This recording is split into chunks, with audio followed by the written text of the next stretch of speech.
ఇక పార్లమెంట్లో వీడనున్న ప్రతిష్టంభన రాజ్యాంగంపై 2 రోజుల చర్చ మాత్రం జరగబోతుంది. అంగీకారం తెలిపిన ఇరు పార్టీల నేతలతో స్పీకర్ బేచిలో నిర్ణయం మాత్రం తీసుకుంది. ఇది ప్రధాన కథనాలు అయితే ఒకసారి ఏమేమంటుందో చూద్దాం.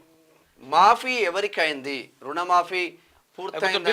అరే బయట భరత్ విషయం ఏంటంటే అసలు యాక్చువల్ గా రుణమాఫీ చేసామని చెప్పేసి ప్రభుత్వం చెప్తా ఉంది. నిజంగా కూడా చేసిన రుణమాఫీకి సంబంధించిన బయట ఉంటుంది. కాకపోతే ఏంటంటే కొంతమందికి మరి రకరకాల కారణాలు బాధితుడే ఉన్నాడు. కొంతమంది అంటే అధికారులు ఏం చేస్తున్నారంటే లిస్ట్ లో పేరు వస్తుంది. ఈ అధికారులు ఏం చేస్తున్నారు అంటే ఇగో 2 గంటలలో మీరు కంప్లీట్ చేయాలి, మీరు పత్రాలు తీసుకొని రండి అంటాడు.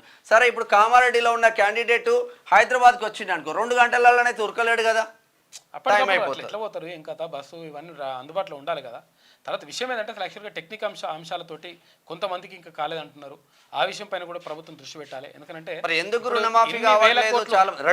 ఇన్ని వేల కోట్లు చేసిండ్రు కానీ తర్వాత ఇప్పుడు పూర్తిగా దృష్టి పెట్టకపోతే కొంతమందికి ఇట్లా అన్యాయం జరిగే అవకాశం ఉంటుంది.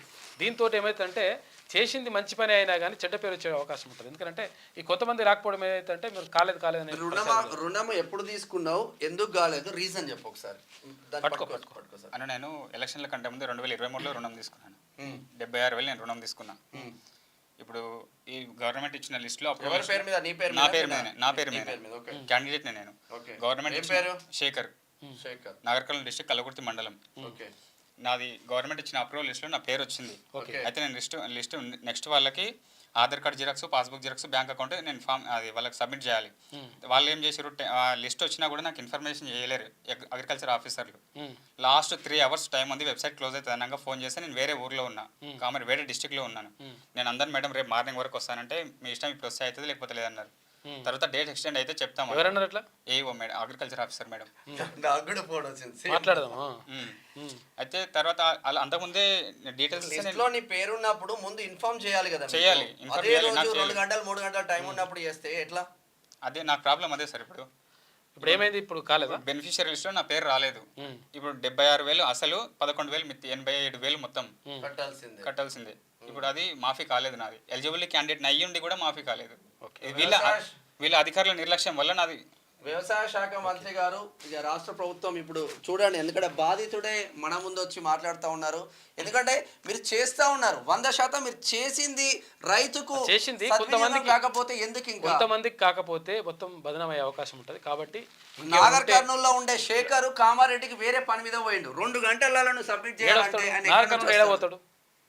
అయితే కాబట్టి ఏంటంటే కొంతవరకు ఈ అధికారుల నిర్లక్ష్యం వల్ల ప్రభుత్వానికి బ్యాడ్ నేమ్ వస్తుంది నాకు. వాస్తవం అది. ఇది నేను అందుకోసమని ఈ రోజు లైవ్ లో చెప్తామని. మాట్లాడదాం, ఏ యువతను మాట్లాడదాం. రైతు ఎందుకు రుణమాఫీ కావట్లేదో శేఖర్ మీకు ఇప్పుడు చెప్పిండు. అంటే చాలా మంది లేరు, కాకపోతే అక్కడక్కడ ఎక్కడ ఉండొచ్చు. వాటిని కూడా పరిష్కరిస్తే మంచిగా ఉంటుంది. ఎందుకంటే ఇన్ని వేల కోట్లు ఖర్చు పెట్టిండ్రు, తర్వాత ఇట్లా చేస్తే అది కాదు కదా.